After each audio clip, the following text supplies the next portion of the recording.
नमस्कार।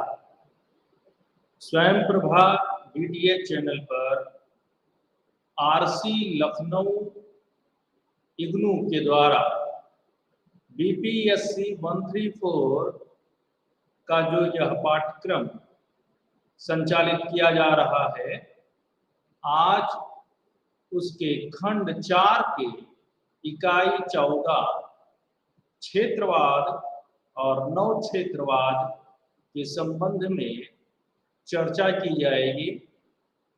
अध्येताओं, आज इकाई 14 अर्थात इस अध्याय के पश्चात इस खंड का समापन होगा और उसके बाद पश्चात सारांश में इस संपूर्ण पाठ कोर्स कोड में जो अध्याय मुख्यतः लाभकारी हैं, उनको पुनः पुनरावृत्ति के तौर पर कुछ समय दिया जाएगा।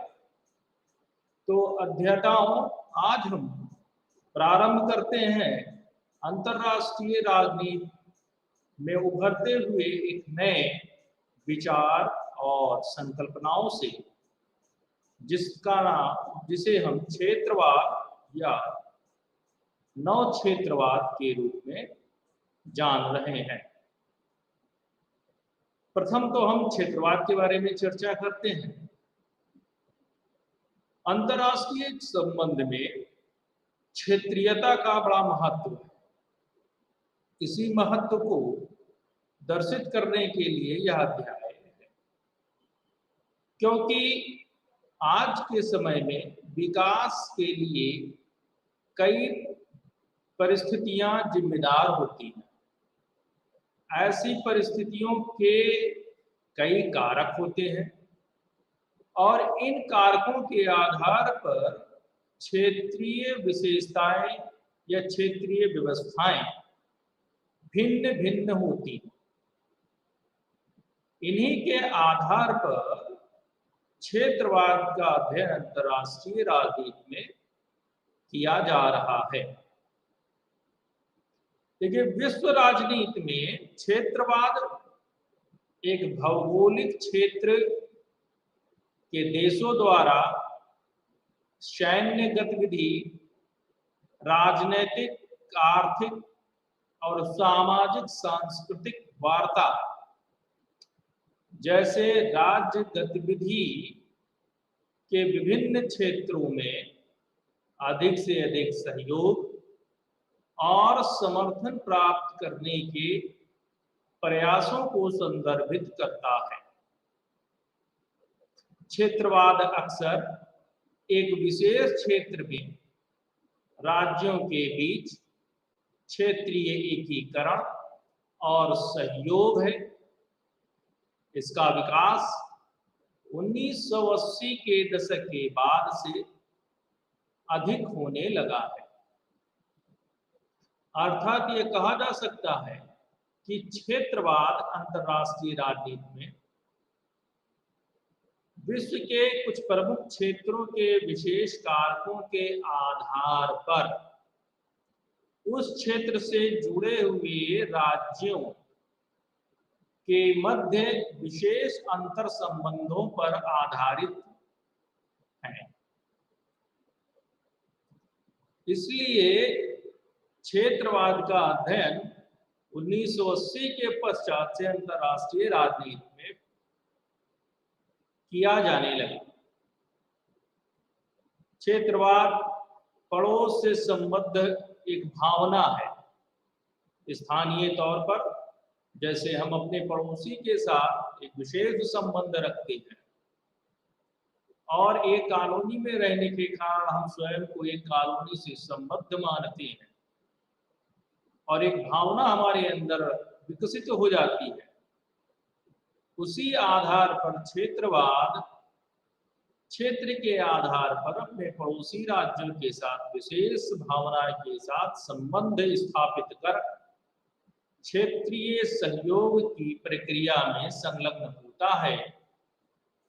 और यह क्षेत्रवाद का भाव कोई नया विचार नहीं है। ध्यान से अगर हम देखें तो संगठित राजनैतिक जीवन के रूप में क्षेत्रवाद के कई उदाहरण दिखाई देते हैं। हालांकि प्रमुख रूप से 20वीं शताब्दी में इसे अंतर्राष्ट्रीय स्तर पर देखा जाने लगा।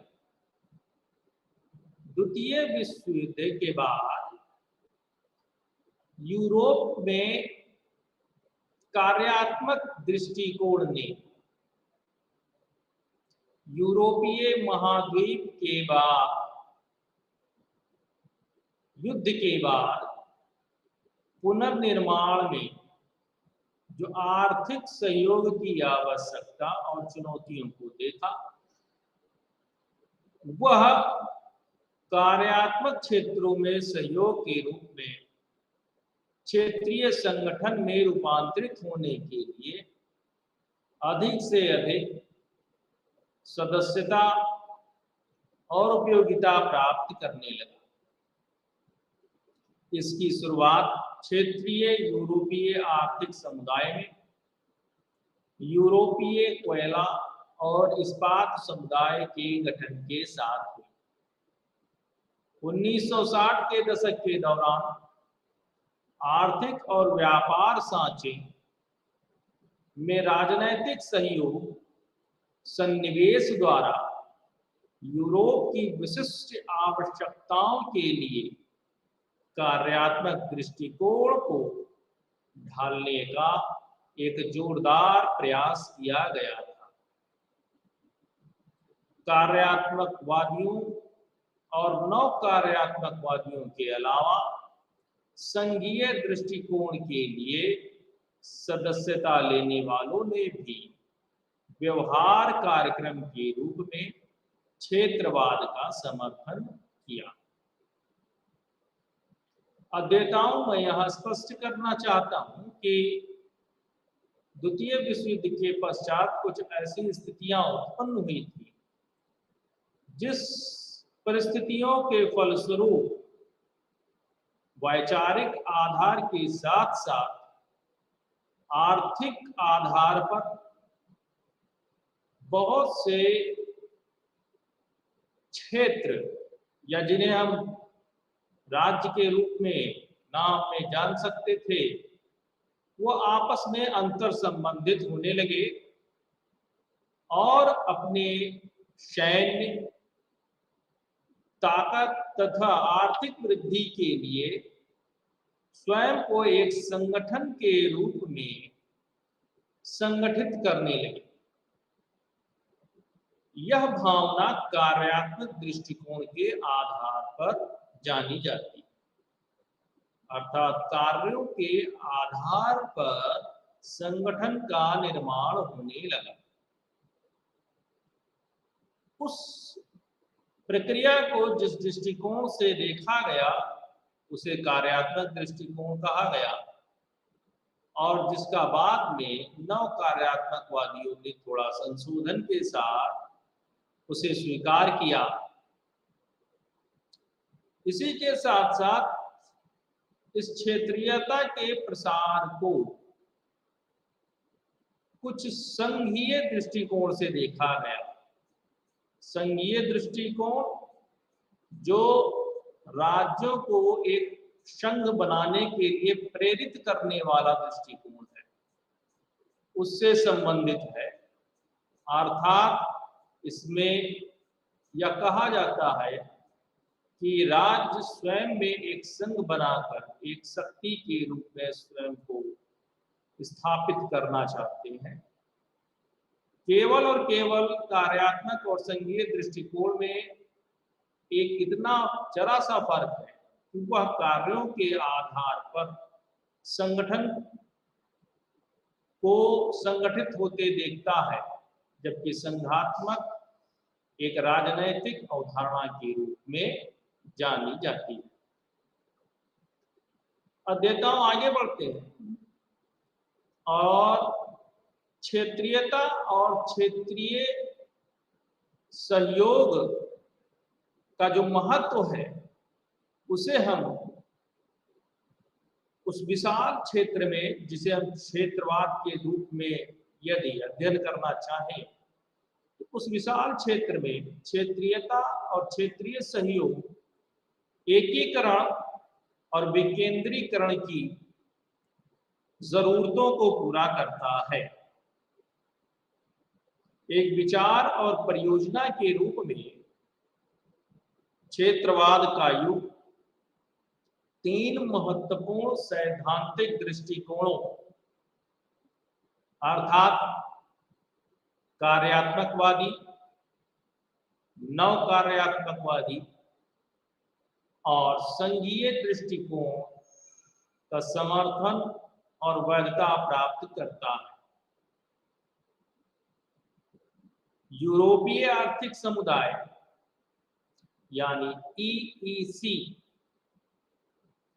के माध्यम से आर्थिक और व्यापार सहयोग की प्रक्रिया के साथ साथ यूरोप में एक और महत्वपूर्ण विकास सामने आता है, जिसका क्षेत्रवाद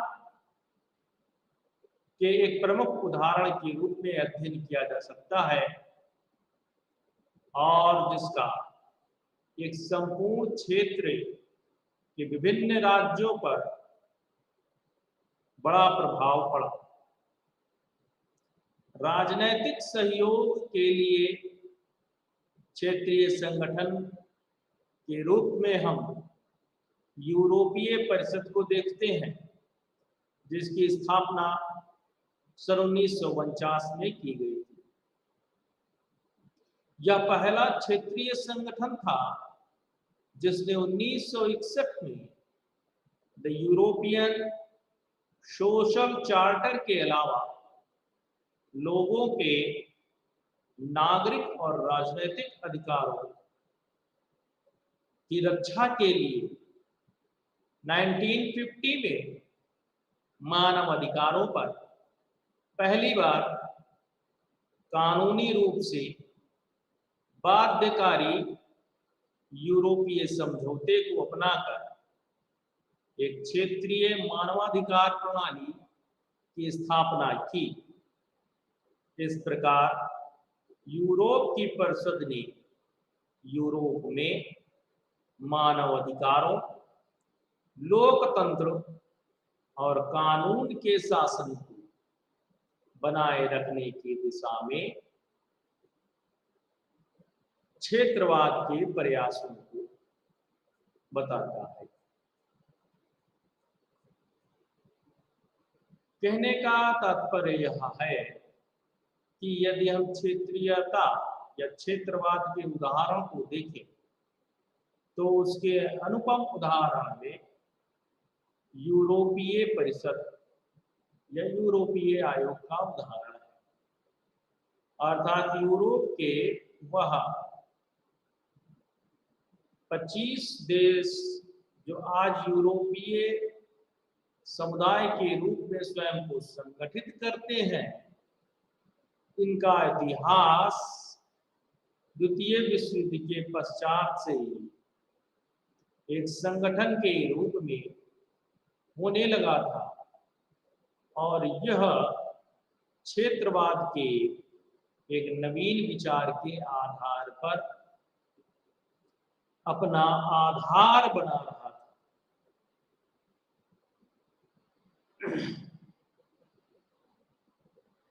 दुनिया के लगभग प्रत्येक हिस्से में क्षेत्रीय संगठन जो क्षेत्रीय आकांक्षाओं के प्रतीक हैं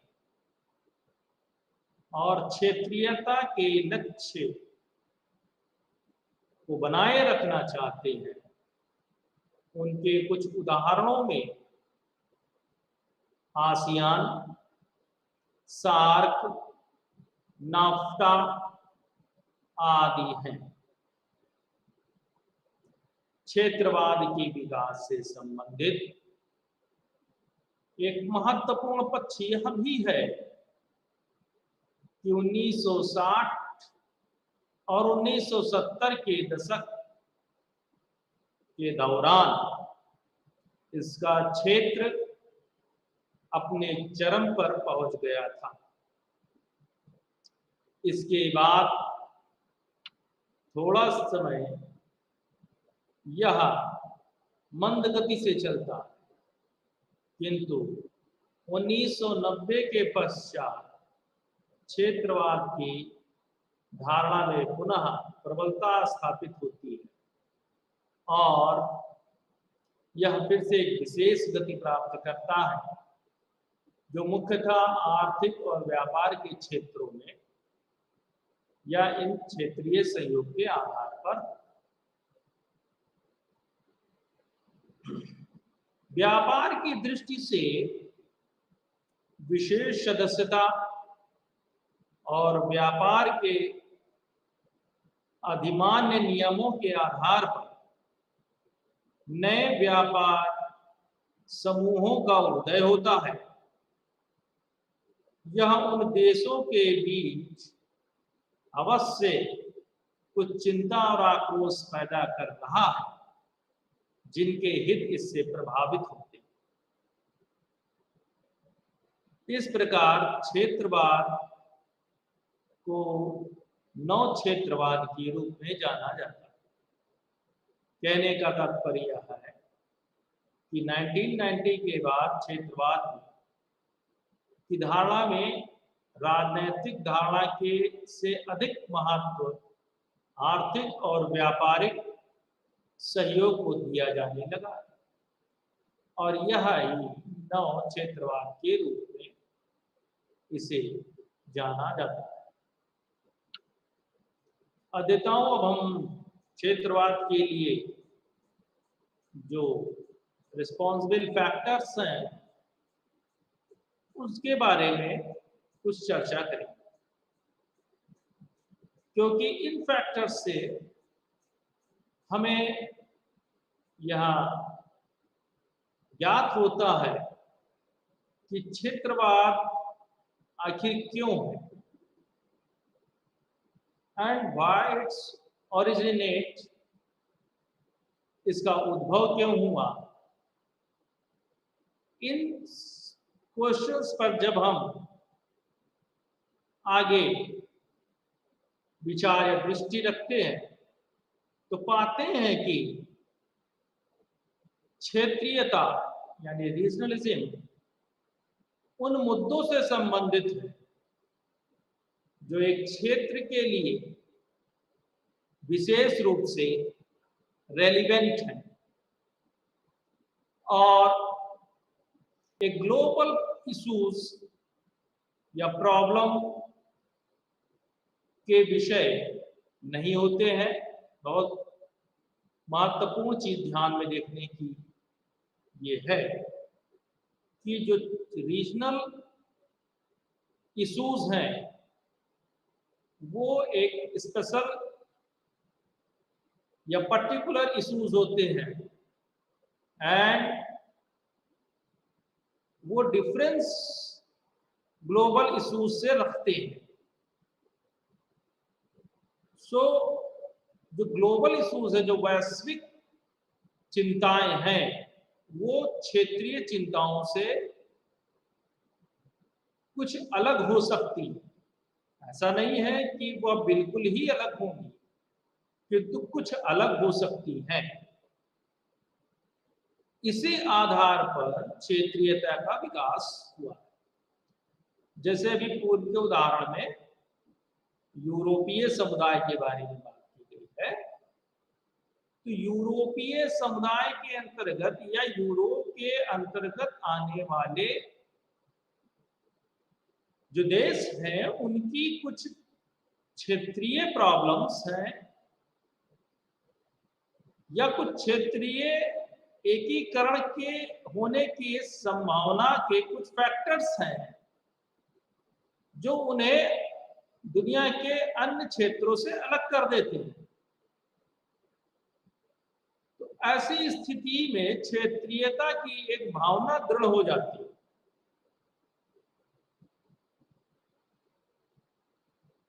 और क्षेत्रीय सहयोग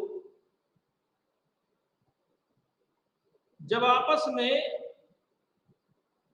आसपास के राज्य या पड़ोसी देश आपस में सहयोग करने लगते और अंतर्निर्भर हो जाते, तो उसका एक बहुत अच्छा लाभ या फैक्टर होता है कि वह किसी राज्य में अधिनायकवाद की प्रवृत्ति को रोक देता है।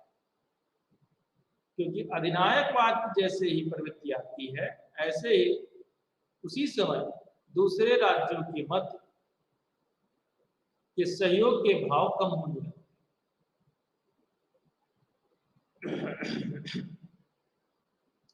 तो ऐसा कहा जा सकता है कि अधिनायकवाद की प्रवृत्ति को रोकने के लिए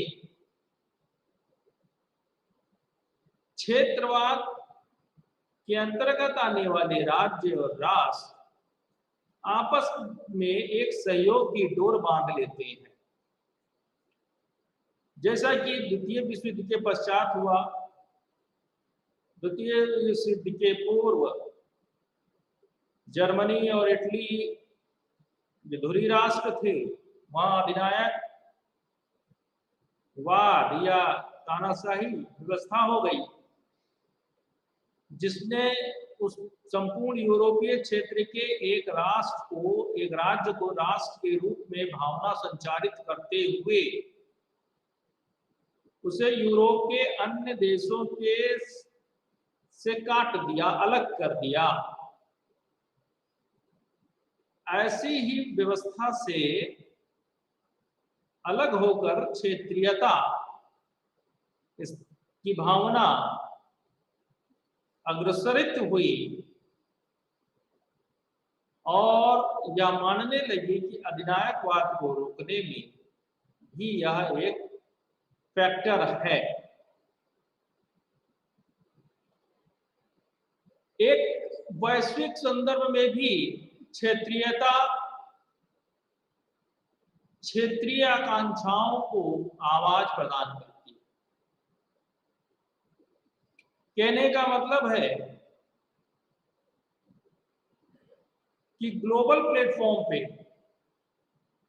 जहां विश्व की बातें हो रही हैं, वहां किसी क्षेत्र की बातें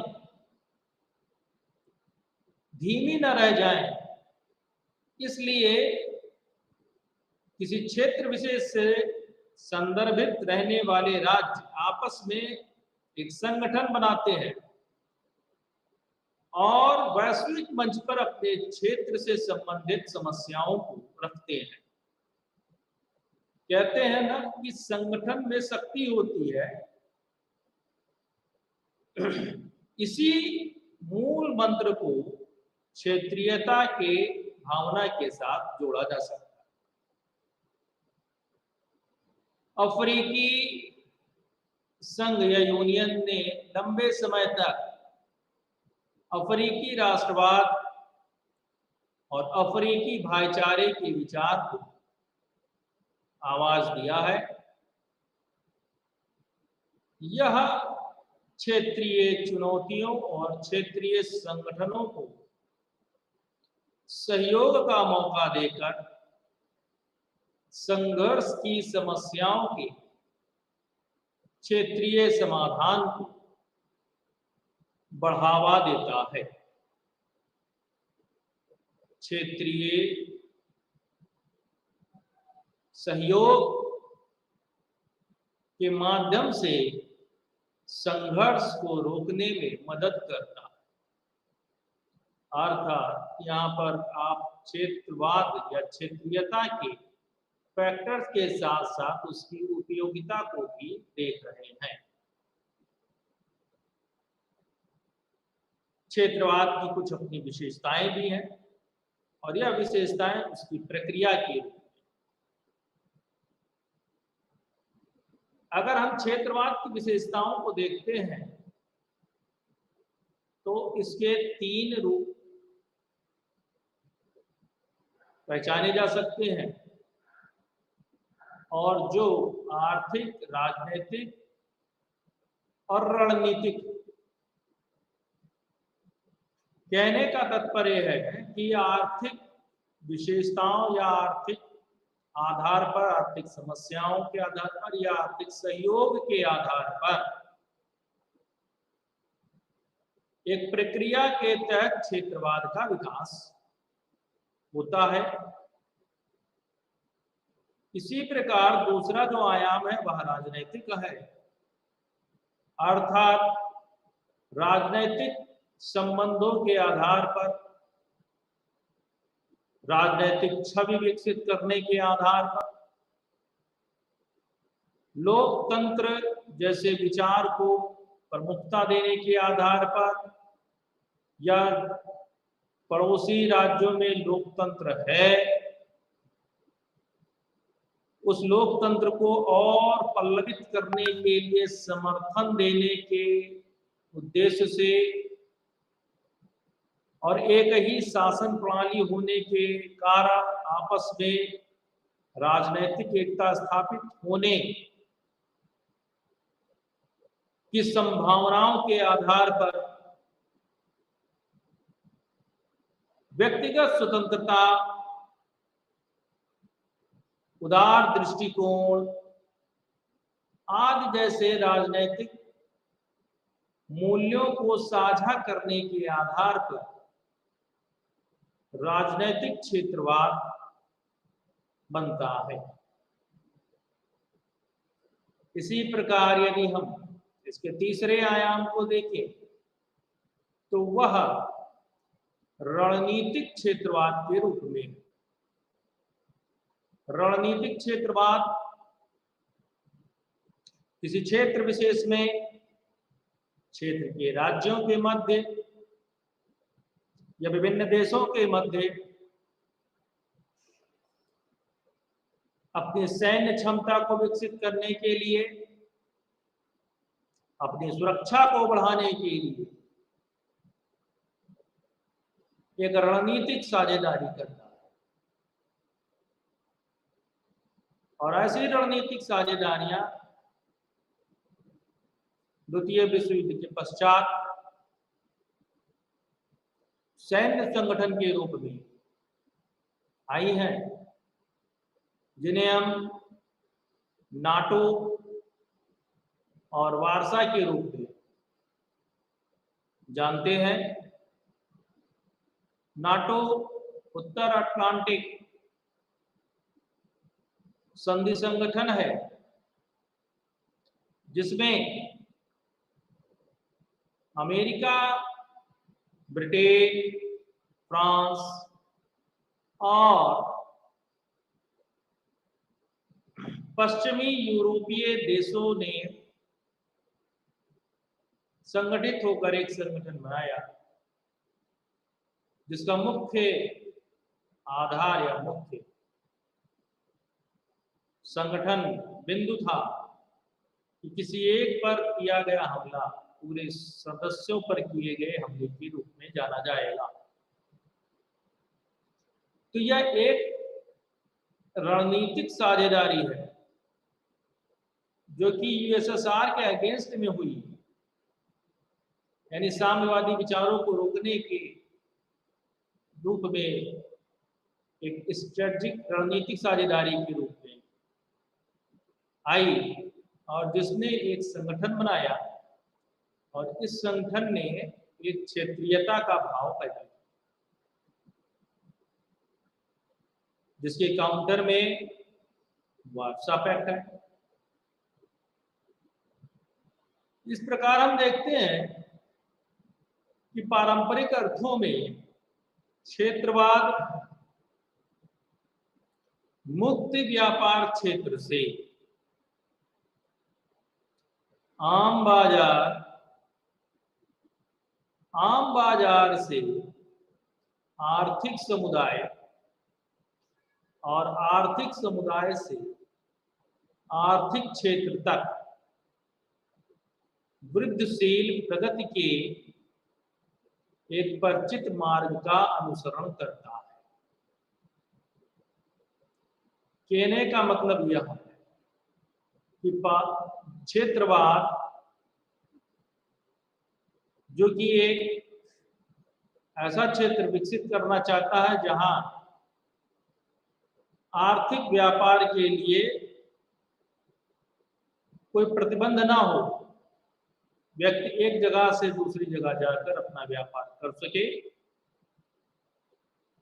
और उसे एक बाजार प्राप्त हो सके। जब ऐसी स्थितियां बन जाती हैं तब वह क्षेत्र आपस में जो एक आर्थिक समुदाय के रूप में संगठित होती है।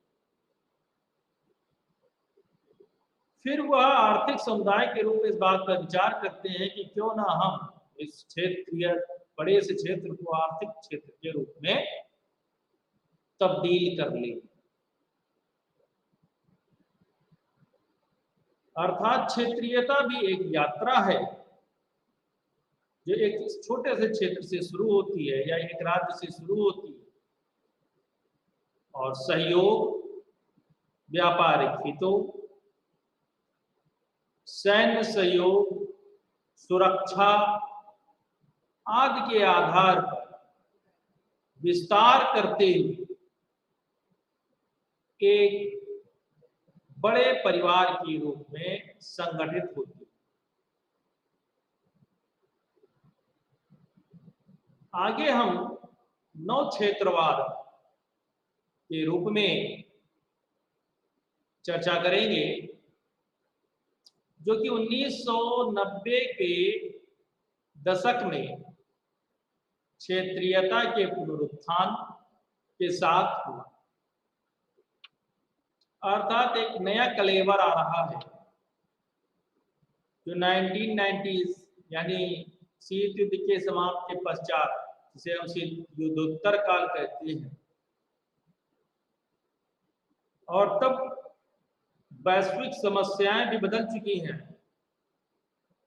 और वैश्विक राजनीति भी बदल चुकी होती है। तो ऐसे बदलते हुए अंतरराष्ट्रीय परिदृश्य में क्षेत्रीयता का एक नया आयाम विकसित होता जिसे नव क्षेत्रवाद के रूप में जाना जाएगा और जो कई क्षेत्रीय संगठनों के विकास के रूप में साक्षी है। कहने का तात्पर्य यह है कि जहां 1980 के दशक में क्षेत्रवाद की भावना शुरू हो रही है या प्रारंभ हो रही है या कुछ कम गति में है, वह भाव 1990s के बाद काफी तेजी से बढ़ता है।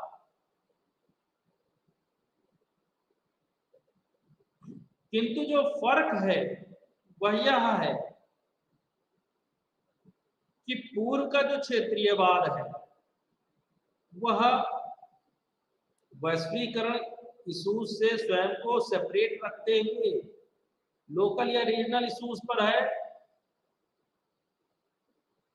और रीजनल इशूज के बेस पर वह क्षेत्रवाद संघ बन रहा है या ऐसे भाव आ रहे हैं। किंतु 90s आफ्टर 90s जो नियो रीजनलिज्म है, जो प्रोडक्ट है on the basis of globalization issues, यानी वैश्वीकरण की समस्याओं के आधार पर क्षेत्रवाद की भावना विकसित होने लगी। उसके पूर्व में क्षेत्रवाद स्वयं में क्षेत्रीय समस्याओं के आधार पर है। यहाँ वैश्वीकरण की समस्याओं से बचने के आधार पर या उसके समाधान के रूप में क्षेत्रवाद एक काउंटर के रूप में आ रहा है।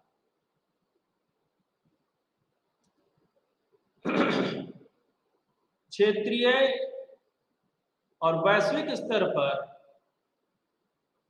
नव क्षेत्रवाद के अंतर्गत आर्थिक और व्यापारिक मुद्दों पर अधिक जोर दिया जा रहा है नया क्षेत्रवाद या नव क्षेत्रवाद के रूप में राज्य अंतरराष्ट्रीय आर्थिक, सामाजिक, राजनैतिक निर्भरता द्वारा प्रतिस्थापित यानी कि ट्रांसफर्ड या रिप्लेसमेंट किया गया है, जो वैश्वीकरण द्वारा प्रवर्तित राज्य और गैर राज्य तत्वों के मध्य अंतःक्रिया के नए ढांचे विकसित करता है। कहने का तात्पर्य है कि नव क्षेत्रवाद में अब केवल और केवल स्टेट ही नहीं है, बल्कि नॉन स्टेट फैक्टर्स भी या एक्टर्स भी आ गए हैं, जिनकी अपनी एक भूमिका है और उसके आधार पर वह क्षेत्रीयता को बढ़ावा दे रहे हैं या क्षेत्रीयता का विकास हो रहा है और इस विकास में वैश्विक समस्याओं को भी ध्यान दिया जा रहा है। नए क्षेत्रवाद की भावना एक उच्च स्तर पर राष्ट्रवाद का विस्तार है। उच्च स्तर का राष्ट्रवाद मीन्स कि जहां पर केवल राजनीतिक या आर्थिक सहयोग ही नहीं, बल्कि जहां पर सांस्कृतिक और सामाजिक सहयोग भी होने लगते हैं, जहां पर केवल और केवल राज्य अपने सरकार की नीति या सरकार के संबंधों को ही नहीं, बल्कि अपने देश के जनता के संबंधों के आधार पर भी संबंध स्थापित करना चाहते हैं, तो वो एक उच्च स्तर का राष्ट्रवाद या उच्च स्तर की बात है। संस्कृति का इसमें विशेष महत्व। इसलिए नए क्षेत्रवाद में क्षेत्रीय संगठन अपनी संरचना में व्यापक और बहुआयामी सार्वजनिक बाजार के युग में जो सरल संरचनाओं के विपरीत है होती है, क्षेत्रीय संगठनों की बहुआयामिता, संस्कृति, आर्थिक हित, सुरक्षा व्यवस्था और राजनीतिक शासन के अभिसरण में भी परिलक्षित होती है, जो आर्थिक या व्यापारिक हितों की रक्षा के लिए व्यापार क्षेत्र बनाने के लिए उप क्षेत्रीय आकांक्षाओं के रूप में एक क्षेत्र के भीतर से उभरती है।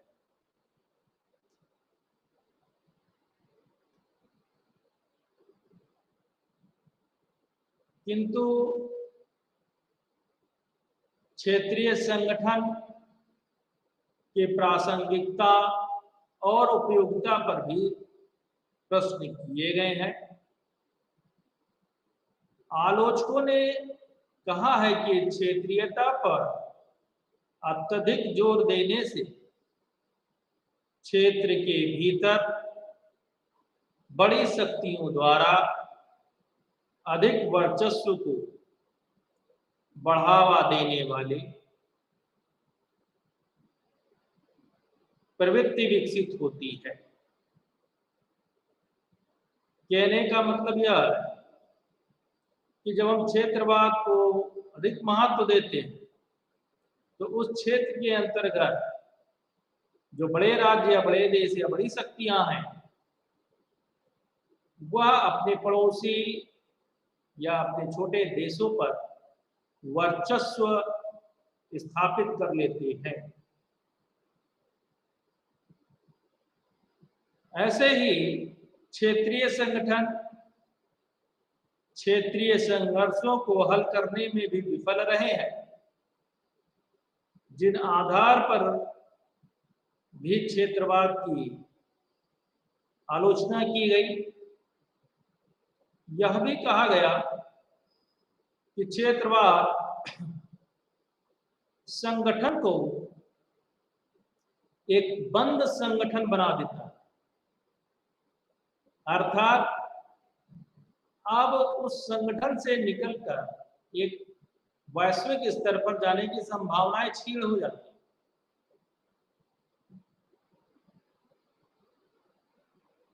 साथ ही साथ जो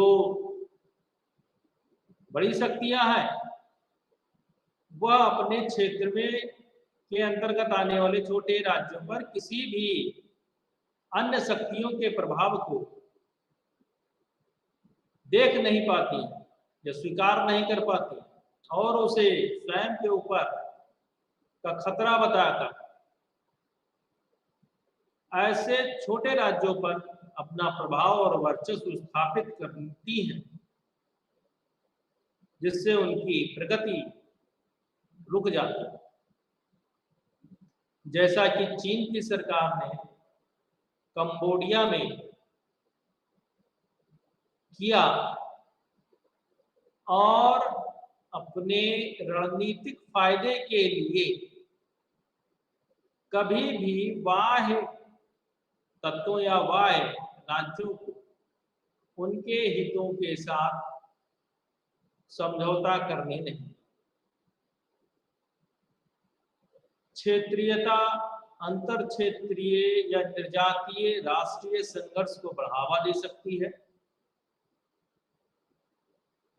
जैसे भारत और बांग्लादेश भाषाई आत्मीयता को साझा करते हैं, या श्रीलंका और भारत के बीच तमिल समूह है, किंतु फिर भी निर्जातीयता यानी नस्ल के आधार पर एक विभेद तनाव का मुख्य कारण बन जाता है और संघर्ष का भी कारण बन जाता है।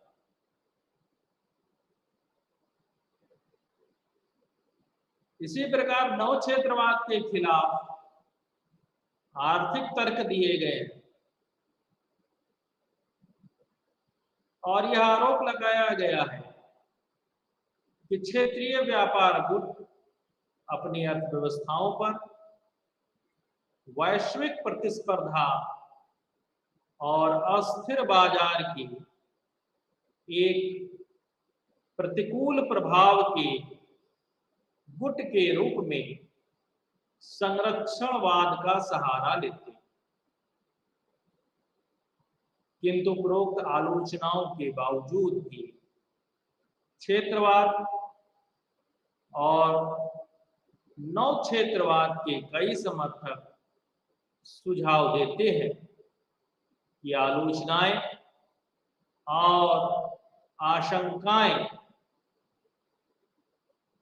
एक ऐसी अतिरंजित टिप्पणियां हैं जो क्षेत्रवाद या नव क्षेत्रवाद के व्यापक लाभ को धूमिल करती है। तो यदि देखा जाए तो क्षेत्रवाद एक शर्त और प्रक्रिया के रूप में जाना जा सकता है। क्षेत्रवाद यूरोप में प्रचलित विशिष्ट अद्वितीय परिस्थितियों के कारण द्वितीय विश्व युद्ध के तत्काल बाद बढ़ता है, तब अधिकांश क्षेत्रीय प्रणालियां विकसित होती हैं जिन्होंने मुक्त व्यापार क्षेत्र से सार्वजनिक बाजार में आर्थिक समुदाय से आर्थिक संघ तक जाने वाली यूरोपीय मॉडल के ढांचे का अनुकरण किया। हालांकि ऐसे परिणाम असमान रहे हैं। क्षेत्रवाद को कार्यवादी, नवकार्यवादी और संघीय विचारधारा में वैचारिक समर्थन प्राप्त हुआ, तो वहीं नवक्षेत्रवाद वैश्वीकरण का एक शिशु है या चाइल्ड है, या कहा जाए कि वैश्वीकरण के समस्याओं के आधार पर नवक्षेत्रवाद आता है और निर्विवाद रूप से वैश्वीकरण के आगमन ने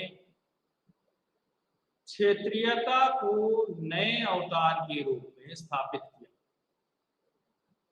नवक्षेत्रवाद की एक विशिष्ट विशेषता बृहद क्षेत्रीय सांचे को चुनौती देने वाले एक ही क्षेत्र के भीतर कभी कभी कई व्यापार गुटों का उद्भव कर देती है। इसी आधार पर इसकी आलोचनाओं में संरक्षणवाद का आरोप लगाया गया। फिर भी यह माना जाता है कि आमतौर पर नवक्षेत्रवाद ने पूरे क्षेत्र में विभिन्न रुचि समूहों के बीच संचार और अंतर संबंध को बढ़ावा दिया। इस प्रकार क्षेत्रवाद और नवक्षेत्रवाद का यह अध्याय यहाँ संपन्न होता है। साथ ही साथ खंड 4 भी संपन्न होता है। अध्येताओं के लिए मैं पुनः यह कहना चाहता हूं कि बीपीएससी 134 के इन 4 खंड में जो अध्याय दिए गए हैं वह अंतरराष्ट्रीय संबंध की समझ को विकसित करते हैं तथा अंतरराष्ट्रीय संबंध के परिचय के रूप में जो संकल्पनाएं या अवधारणाएं, साथ ही साथ जो अंतरराष्ट्रीय राजनीति का उद्भव एवं विकास की एक यात्रा रही है, उससे अवगत कराते हैं।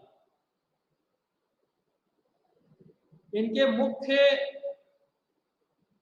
अध्यायों में या जो मुख्य कोर महत्व के जो अध्याय हैं उनकी चर्चा एक बार पुनः करना लाभकारी होगा,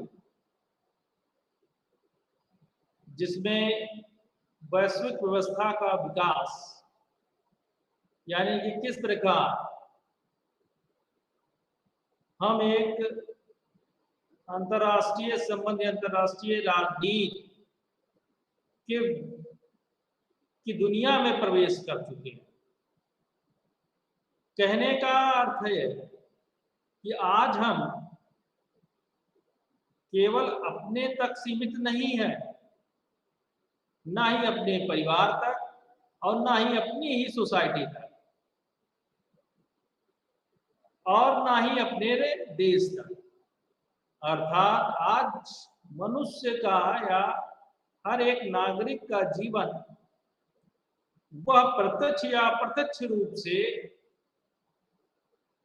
एक अंतरराष्ट्रीय क्षेत्र का के इकाई के रूप में हो गया है और उसके जीवन पर अंतरराष्ट्रीय राजनीति प्रभाव डालने लगी। प्रत्यक्षतः तो वह आपको दिख सकता है जब आप आर्थिक तत्वों पर ध्यान देते हैं, किंतु अप्रत्यक्ष रूप से वह राजनैतिक या सांस्कृतिक या रणनीतिक रूप में आप पर प्रभाव डाल रहा होता है, जिसे आप स्वयं अनुभूत ना कर सके या जान ना सके। लेकिन अंतरराष्ट्रीय राजनीति में अध्ययन करते हुए या उस विषय में यदि आप रुचि रखते हैं तो अवश्य आप इससे अवगत होंगे। अर्थात वैश्विक व्यवस्था का विकास या अंतरराष्ट्रीय राजनीति, अंतरराष्ट्रीय संबंधों का जो ये विशाल प्रभाव मनुष्य के या एक राज्य के जीवन पर, राजनीतिक जीवन पर पड़ने लगा है, उसने आज हम सभी को एक विश्व का नागरिक बना दिया है। और जब हम विश्व के नागरिक बन जाते हैं या स्वयं को विश्व के नागरिक के तौर पर देखने लगे, तो इस अध्याय या इस प्रश्न पत्र का जो महत्व है वह हमें दिखने लगता है। और यह महत्व है कि किस प्रकार यदि हम स्वयं को अंतरराष्ट्रीय नागरिक स्वीकार करें तो बहुत सी ऐसी सामाजिक समस्याएं या नस्लीय समस्याएं, भाषाई समस्याएं दूर हो सकती हैं, जिनके कारण हम वर्षों से तमाम संघर्षों के शिकार हुए और ऐसी सत्तावादी व्यवस्थाओं का शिकार हुए जिन्होंने कभी धर्म, जात, नस्ल, क्षेत्र के आधार पर शासन किया।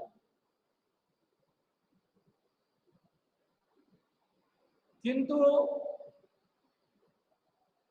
अंतरराष्ट्रीय राजनीति के अंतर्गत विश्व राजनीतिक एकता की भावना या संचार में अभी वह मुकाम नहीं आया है कि हम संपूर्ण विश्व के नागरिक स्वयं को अंतरराष्ट्रीयतावाद से बांध सकें।